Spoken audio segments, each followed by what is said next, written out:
Good morning class, जय श्री राम। आज है 8 मार्च 2026 और आज हम पढ़ने वाले हैं 8 मार्च 2026 का करंट अफेयर।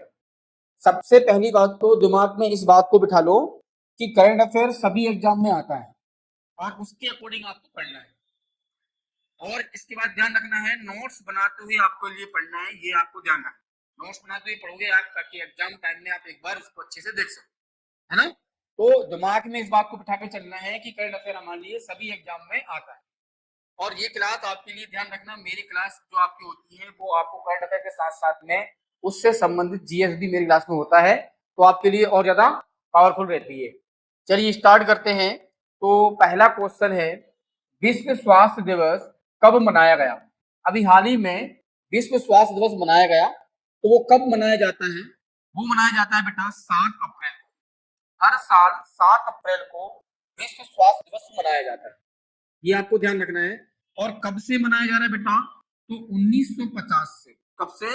1950 से हर साल 7 अप्रैल को। कब बेटा?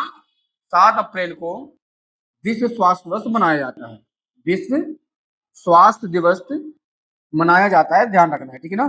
हर साल 7 अप्रैल को 1950 से अभी तक जो है 7 अप्रैल को विश्व स्वास्थ्य दिवस मनाया जाता है हर साल।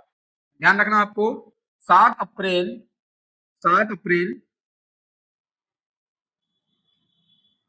1948 से ये मनाने का जो है आपको किया गया था। किसने बेटा? WHO ने, है ना।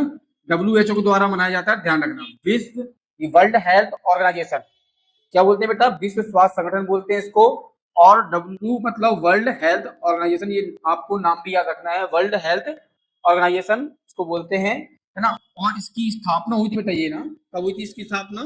तो इसकी स्थापना हुई थी 7 अप्रैल को। कब हुई थी?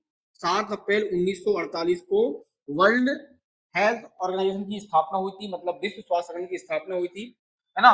और इसी संस्था के द्वारा 1950 से जो है ना हर साल 7 अप्रैल को विश्व स्वास्थ्य दिवस मनाया जाता है। मतलब जो जिस तारीख को संगठन किया गया था उसी तारीख को मनाया जाता है विश्व स्वास्थ्य दिवस, है ना। इसका मुख्यालय की बात करें बेटा, WHO का मुख्यालय कहाँ है?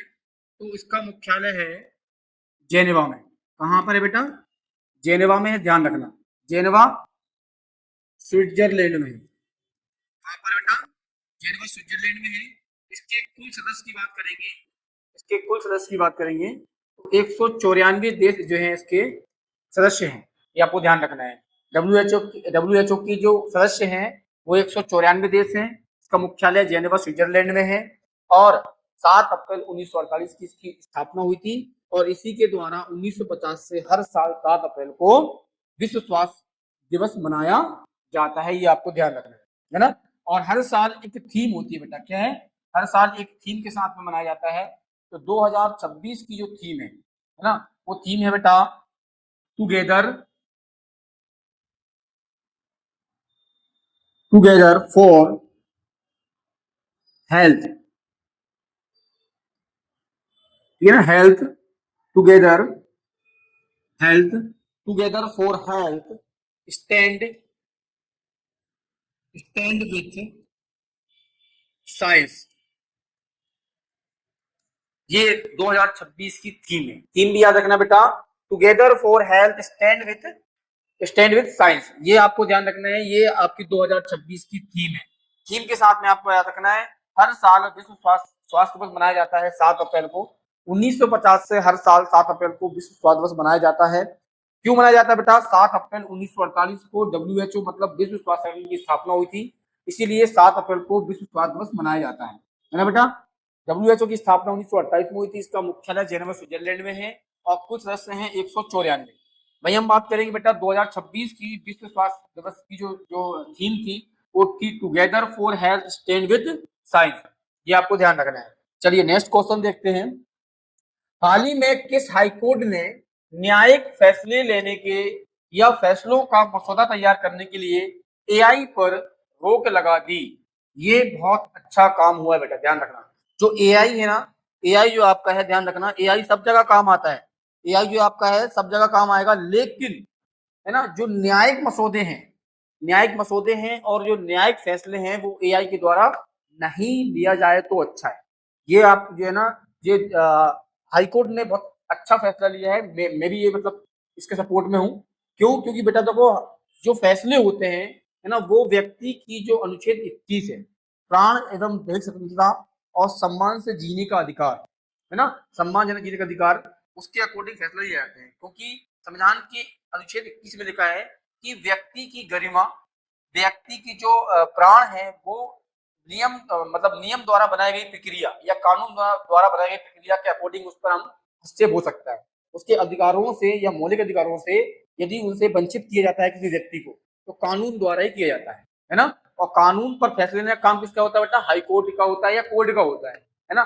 यदि वो ही किसी एक टेक्नोलॉजी के भरोसे यदि किसी व्यक्ति को फैसले सुनाता है या फैसलों को तैयार करता है, मसौदा तैयार करता है, तो ये मतलब एक क्या हो जाएगी, बहुत बड़ी मतलब प्रॉब्लम हो सकती है। क्योंकि हम टेक्नोलॉजी पे इतना भरोसा नहीं कर सकते।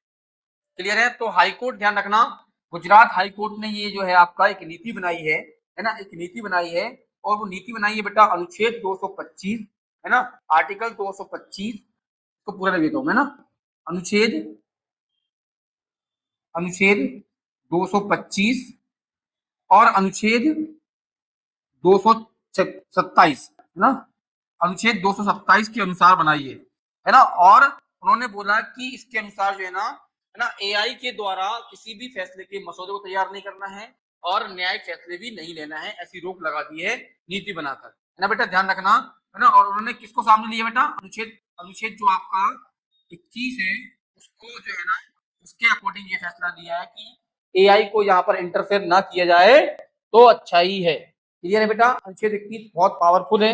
ये क्लास मेरी आपकी यूट्यूब में जो है आपकी है, अपलोड है, यदि आप नहीं देखी है तो। अनुच्छेद आपके पूरे मौलिक अधिकार अनुच्छेद 21 में स्पेशल बताया आपके लिए, है ना, 22 20 ये सब स्पेशल बताया, ध्यान रखना। पावरफुल आपकी जो है ना अनुच्छेद आपके 21 20 22 ना, ये बहुत इंपॉर्टेंट है, इनको आप ध्यान रखना है। तो अनुच्छेद 21 को सामने रखते हुए उन्होंने बोला किसी भी व्यक्ति की जो है ना प्राण या जीवन जो आपकी है या मौलिक अधिकार से वंचित, है ना, ये मेन होता है मौलिक अधिकारों में ना, तो इससे वंचित नहीं कर सकते एआई के भरोसे। इसीलिए कोर्ट जो भी फैसला लेगा एक वो है आपके संविधान के अकॉर्डिंग ही लेगा, है ना। इसमें एआई को इंक्लूड ना किया जाए, ये गुजरात हाईकोर्ट ने ये फैसला सुनाया है।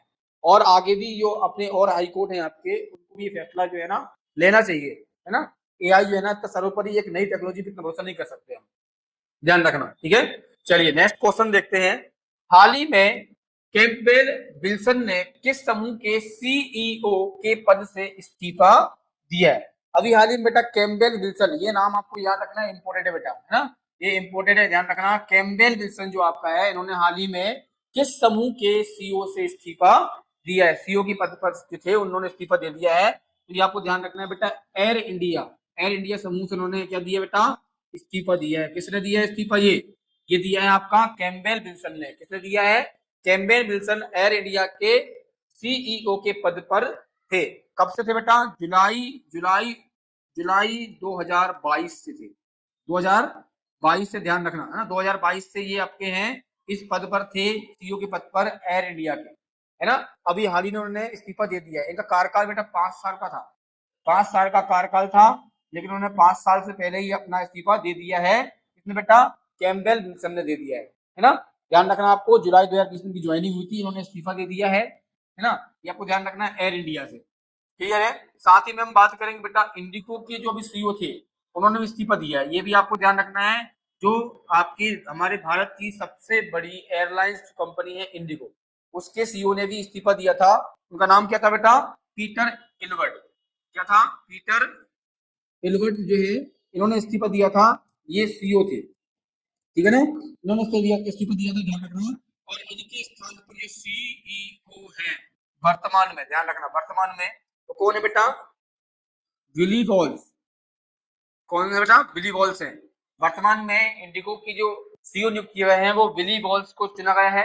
चलो, इस्तीफा किसने दिया है? पीटर एलबर्ट ने इस्तीफा दिया है। और अभी हाल ही में बेटा एयर इंडिया के जो आपके सीईओ हैं, है ना, उनने भी इस्तीफा दे दिया है, ये आपको ध्यान रखना है, क्लियर है, ये आपको ध्यान रखना है। चलिए नेक्स्ट क्वेश्चन देखते हैं। नेक्स्ट क्वेश्चन है, हाल ही में विनय टॉन्से किस बैंक के प्रबंधक निदेशक और सीईओ नियुक्त किए गए हैं? बैंकों के बैंक वाले जो एग्जाम दे रहे हैं उनके लिए इंपॉर्टेंट है। बैंक वालों के लिए बहुत इंपॉर्टेंट है। अभी हाल ही में बिनेटॉन से, ये नाम याद रखना है, बिनेटॉन से किस बैंक के प्रबंधक और सीईओ नियुक्त किए गए हैं? तो ये किए गए बेटा यस बैंक, है ना। यस बैंक के प्रबंधक और सीईओ नियुक्त किए गए हैं बिनेटॉन से। ये आपको ध्यान रखना है। बैंक वाले इस बार आईएमपी लगा ले बेटा, है ना। बैंक वाले आईएमपी लगा ले, क्वेश्चन बैंकों में आते हैं।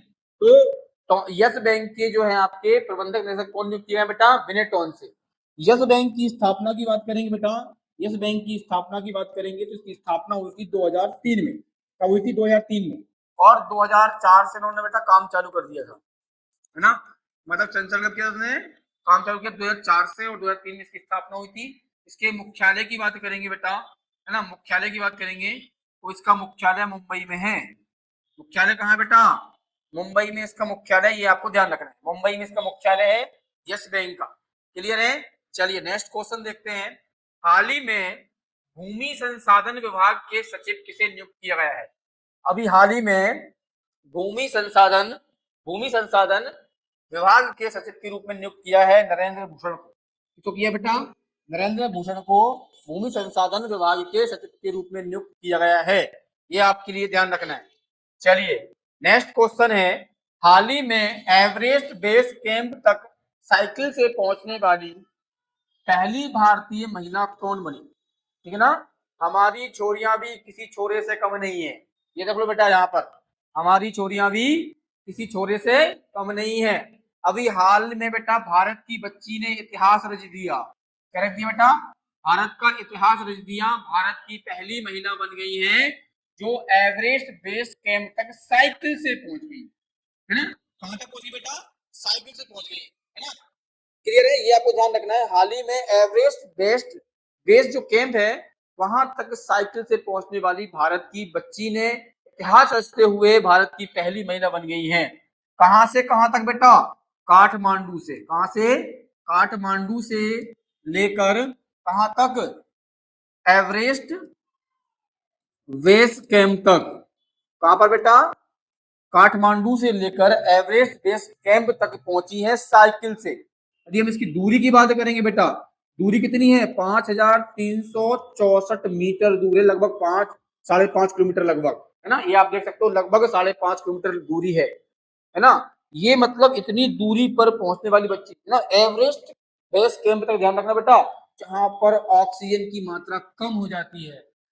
हाँ, ऐसा करते हैं लोग वाग, क्योंकि ऑक्सीजन नहीं मिल पाता। इतनी ऊंचाई पर साइकिल से बच्ची पहुंची, बहुत मुसीबत में पहुंची। -12 डिग्री सेल्सियस टेम्परेचर, जहां लोग जम जाए बर्फ की तरह, वहां पर ये बच्ची ने 8 से 10 घंटे तक साइकिल से मकसद की और आगे बढ़ी। ठीक है ना। ये है छोरी, ये है छोरी जो 8-10 घंटे साइकिल चलाकर -12 डिग्री सेल्सियस पर आगे बढ़ी बेटा, जहां पे खून जम जाया, है ना, जहां पर खून जम जाए वहां पर। और 5364 मीटर दूरी पर इसने बेटा दूरी तय करी है। काठमांडू से स्टार्ट किया और एवरेस्ट बेस कैंप तक पहुंची।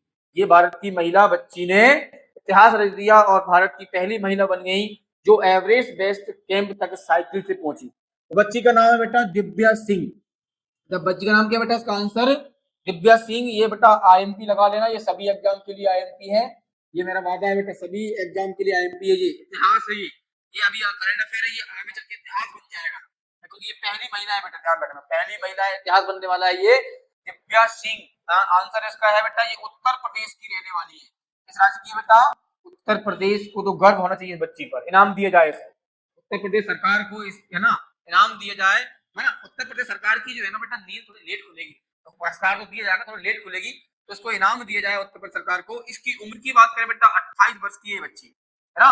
28 वर्ष की ये बच्ची है जो कि साइकिल से काठमांडू से लेकर एवरेस्ट बेस तक जो है आपके कैंप तक पहुंची। 5364 मीटर दूरी पर -12 डिग्री सेल्सियस बेटा, बहुत, जहां पर ऑक्सीजन की कमी, सांस लेने में दिक्कत, खून जमने वाली सर्दी, वहां इसने सफर किया 8-10 घंटे साइकिल। जहां परेशानी आई उसने साइकिल सर पे रख ली भैया, कंधे पे रख ली, चली हाथ से, है ना। जहां थोड़ी जगह मिली वह साइकिल रख के फिर चलाने लगी। तो कैन समझ लो ना, कुल मिला के इतनी ऊंचाई है कि साइकिल को माथे पर चलना पड़ता है इंसान, है ना। इतनी दूरी इसने इतनी मुसीबत से जो है ना आपकी जो है आगे सफर बढ़ा इसका बेटा, ये 5 अप्रैल को ध्यान रखना, 5 अप्रैल को पहुंची। कब पहुंची बेटा? 5 अप्रैल को। ये आपको ध्यान रखना है, 5 अप्रैल 2026 को ये कहाँ पहुंची? एवरेस्ट बेस कैंप तक पहुंची। ये आपको ध्यान रखना है। उत्तर प्रदेश की बच्ची, उत्तर प्रदेश की बच्ची जो है उसने क्या दिखा बेटा? कारनामा दिखा दिया। 14 दिन तक जो है ना इससे सफर किया, 14वें दिन ये पहुंची कहां पर? एवरेस्ट बेस कैंप तक पहुंची। चलिए नेक्स्ट क्वेश्चन देख लें।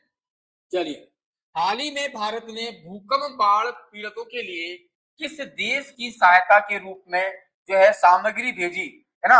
अभी हाल ही में बेटा किस देश में आया भूकंप? तो ये आपको ध्यान रखना है, अभी हाल ही में बेटा अफगानिस्तान में भूकंप आया। कहां पर आया? अफगानिस्तान में भूकंप आया, है ना? अफगानिस्तान में भूकंप आया, ध्यान रखना। कहां पर आया बेटा? उत्तरी क्षेत्र में आया। कहां पर आया? उत्तरी क्षेत्र में भूकंप आया अफगानिस्तान में। और भारत ने बेटा राहत जो सामग्री है जो भेजी भारत ने, ये आपको ध्यान रखना है अभी हाल ही में, है ना? राहत में क्या भेजा उन्होंने?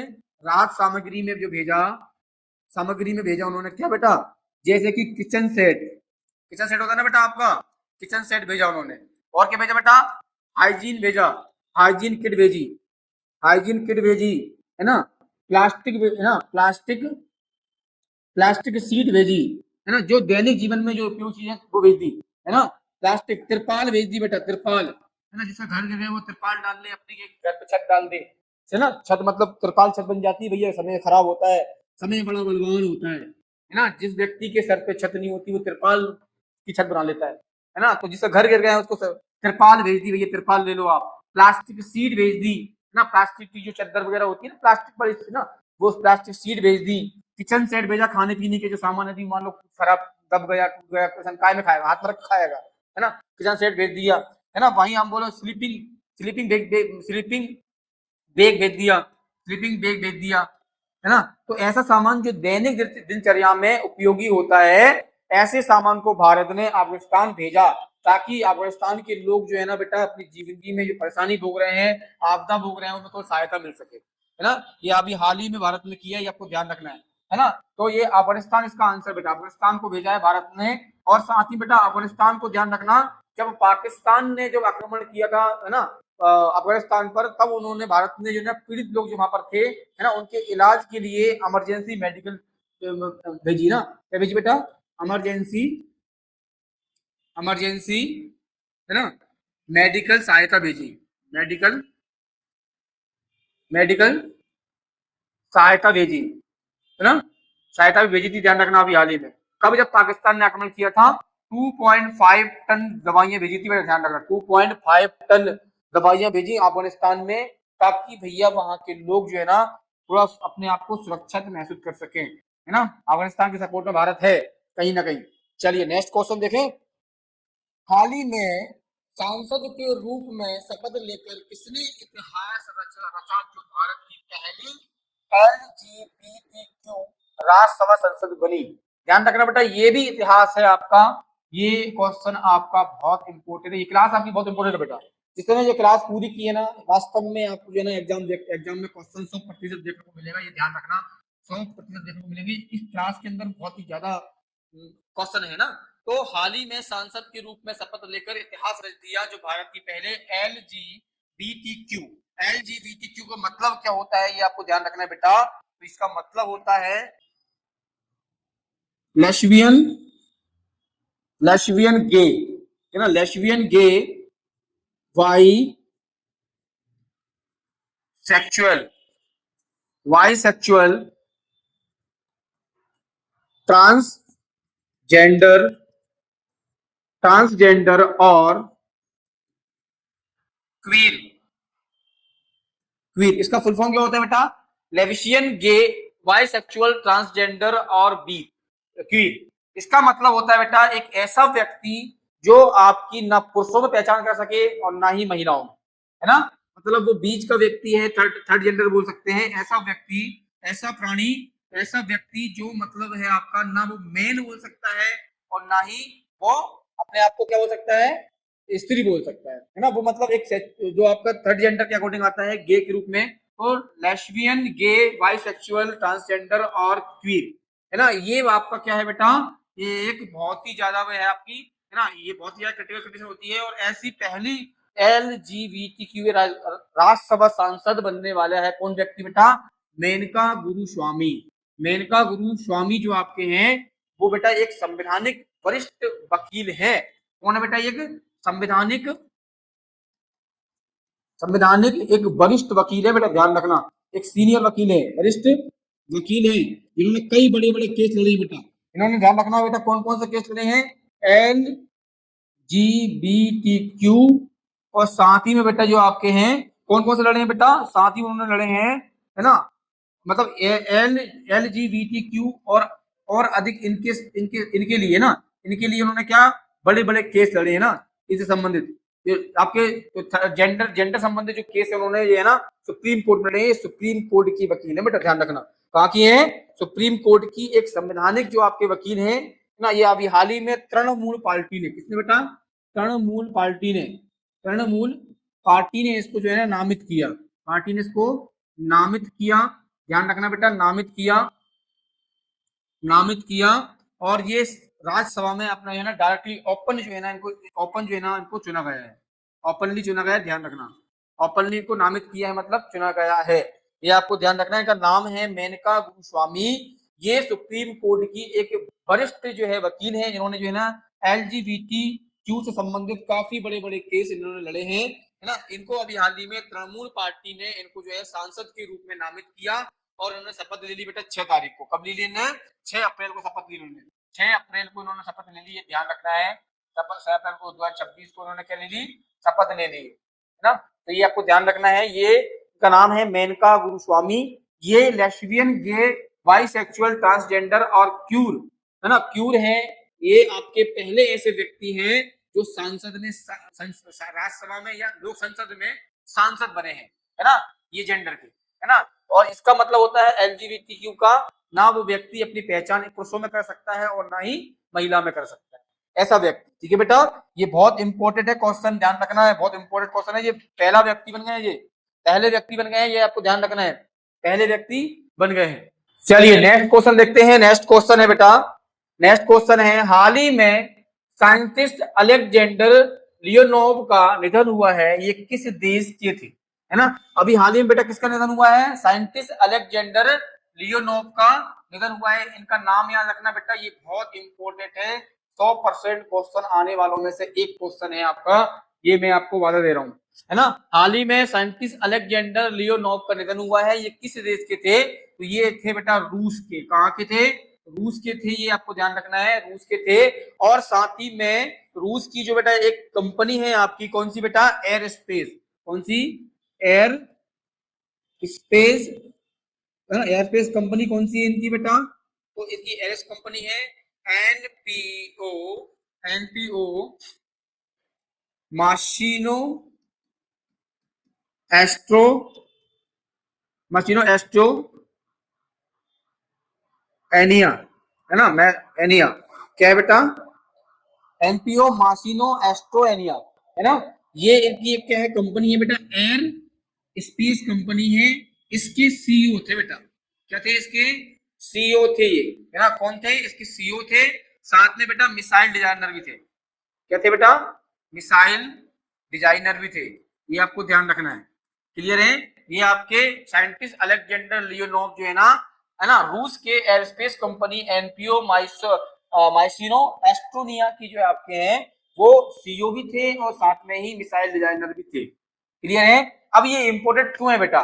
जो हमारे भारत की एक मिसाइल है ब्रह्मोस, कौन सी बेटा? ब्रह्मोस मिसाइल, ये भारत की अपनी एक मिसाइल है ना, मिसाइल है। इस मिसाइल में बेटा, इस मिसाइल को किसने बनाया है? एनपीओ, है ना, मासिनो,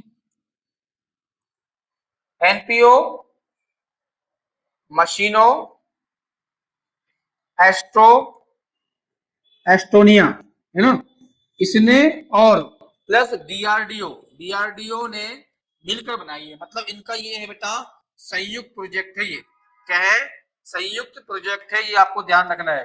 क्लियर है? जो हमारे ब्रह्मोस जो मिसाइल है भारत की, ये मिसाइल जो है ना एनपीओ मासिनो एस्टोनिया और डीआरडीओ द्वारा संयुक्त रूप से जो डिजाइन किया है, इसको बनाया गया है ना। मतलब हम बोल सकते हैं बेटा जो ब्रह्मोस जो मिसाइल है वो रूस और भारत की संयुक्त है। क्या है बेटा? संयुक्त मिसाइल है है ना। संयुक्त मिसाइल है, ये आपको ध्यान रखना है। क्लियर है, संयुक्त मिसाइल है, ये आपको ध्यान रखना है, रूस और भारत की। इसका नाम किस पर रखा बेटा, तो भारत की बेटा रूस की मॉस्कोवा नदी, मॉस्कोवा नदी उसके नाम पर रखा है, प्लस भारत की ब्रह्मपुत्र नदी, ब्रह्मपुत्र नदी ध्यान रखना है ना, ब्रह्मपुत्र नदी, इन दोनों नदियों के नाम पर इसको नाम रखा ब्रह्मोस। क्या रखा बेटा, ब्रह्मोस। रूस की नदी मॉस्कोवा, भारत की नदी ब्रह्मपुत्र, इन दोनों के नाम से नाम बनाया ब्रह्मोस। और रूस की एनपीओ, माइसिनो, एस्ट्रेनिया और डीआरडीओ जो आपकी भारत की है, उन दोनों ने संयुक्त रूप से इस मिसाइल को बनाया है, डिजाइन किया है। ये आपको ध्यान रखना है, ये बहुत इंपॉर्टेंट है ना। अभी हाल ही में जो है ना, जो रूस के एयरस्पेस कंपनी के एनपीओ, माइसिनो, एस्ट्रेनिया जो है आपके, उसके सीईओ और missile designer scientist Alexander Leonov का निधन हुआ है। ये आपको ध्यान रखना है, ये बहुत इंपॉर्टेंट है। हमारी जो ब्रह्मोस मिसाइल जो प्रोजेक्ट है, उसका जो है ना एक मेन साथी व्यक्ति था ये ना, ध्यान रखना, इनका निधन हो गया है। ब्रह्मोस मिसाइल बेटा ध्यान रखना, भारत की सुपरसोनिक क्रूज मिसाइल है ना, ध्यान रखना, भारत की सुपरसोनिक क्रूज मिसाइल में से एक और सबसे तेज गति से चलने वाली, विश्व की सबसे तेज चलने वाली मिसाइलों में से एक मिसाइल ब्रह्मोस अपनी, ध्यान रखना। ये कौन सी मिसाइल है बेटा, क्रूज मिसाइल है, ये आपको ध्यान रखना है। चलिए नेक्स्ट क्वेश्चन देखते हैं। सपने उनके पूरे नहीं होते हैं जिनके ख्वाब बड़े होते हैं। सपने उनके पूरे नहीं होते हैं जिनके ख्वाब बड़े होते हैं, सपने उनके पूरे होते हैं जो जिद पे अड़े होते हैं। चलिए नेक्स्ट क्वेश्चन देखते हैं अपन। नेक्स्ट क्वेश्चन है, हाल ही में एम चिन्ना स्वामी स्टेडियम में राहुल द्रविड़ और अनिल कुंबले के नाम पर स्टैंड का अनावरण हुआ है ना। ये स्टेडियम कहाँ है, एम चिन्ना स्वामी स्टेडियम कहाँ है, स्टेडियम से क्वेश्चन पूछा था बेटा, कहाँ पर क्या है। तो अभी हाल ही में एम चिन्ना स्वामी स्टेडियम जो है आपका, उस स्टेडियम में राहुल द्रविड़ और अनिल कुंबले के नाम पर स्टैंड का अनावरण हुआ है। ये स्टेडियम कहाँ है बेटा, तो बेंगलुरु में है। ये स्टेडियम कहाँ है, बेंगलुरु कर्नाटक में है, आपको ध्यान रखना है, ठीक है ना, बेंगलुरु कर्नाटक में है, ये आपको ध्यान रखना है, एम चिन्ना स्वामी स्टेडियम। इस स्टेडियम में अनिल कुंबले और राहुल द्रविड़ के नाम पर स्टैंड बनाने का जो है आपका अनावरण किया है। अनावरण किसने किया बेटा, तो ये किया है कर्नाटक राज्य क्रिकेट एसोसिएशन जो है आपके, उसके अध्यक्ष कौन है बेटा, तो अध्यक्ष है वेंकटेश प्रसाद। कौन है, वेंकटेश प्रसाद। और उपाध्यक्ष कौन है बेटा, उपाध्यक्ष है सुजीत सैम सुंदर, ठीक है ना, सोम सुंदर है ना, सोम सुंदर। तो इन्होंने जो है ना, दोनों ने मिलकर यह अनावरण किया है। कर्नाटक राज्य क्रिकेट एसोसिएशन के अध्यक्ष वेंकटेश प्रसाद और उपाध्यक्ष सोम सुंदर, इन्होंने जो है ना अभी हाल ही में स्टैंड का अनावरण किया है राहुल द्रविड़ और अनिल कुंबले का। इस स्टेडियम में क्या बेटा, एम चिन्नास्वामी स्टेडियम, जो कहाँ है, बेंगलुरु में है। साथ ही में एक बात और बोली बेटा, जो महिला आपकी है, भारतीय की पूर्व महिला है ना, भारत क्रिकेट की पूर्व महिला, जिनका नाम है बेटा शांता रंगास्वामी, शांता रंगास्वामी, इनके नाम पर भी स्टैंड बनेगा, है ना, इनके नाम पर भी स्टैंड बनेगा, ये आपको ध्यान रखना है। क्लियर है, इनके नाम पर भी स्टैंड बनने वाला है। जो भारत की पूर्व महिला क्रिकेटर शांता रंगास्वामी, इनके नाम पर भी स्टैंड बनने वाला है। और अनावरण कर दिया है अनिल कुंबले और राहुल द्रविड़ के स्टैंड का। किसने किया है, कर्नाटक राज्य क्रिकेट एसोसिएशन के अध्यक्ष वेंकटेश प्रसाद और उपाध्यक्ष सुजीत सोम सुंदरम ने किया है, ये आपको ध्यान रखना है। आज की क्लास में बेटा बहुत इंपॉर्टेंट क्वेश्चन रहे हैं आपके। अब मिलेंगे हम नेक्स्ट क्लास में। जय श्री राम।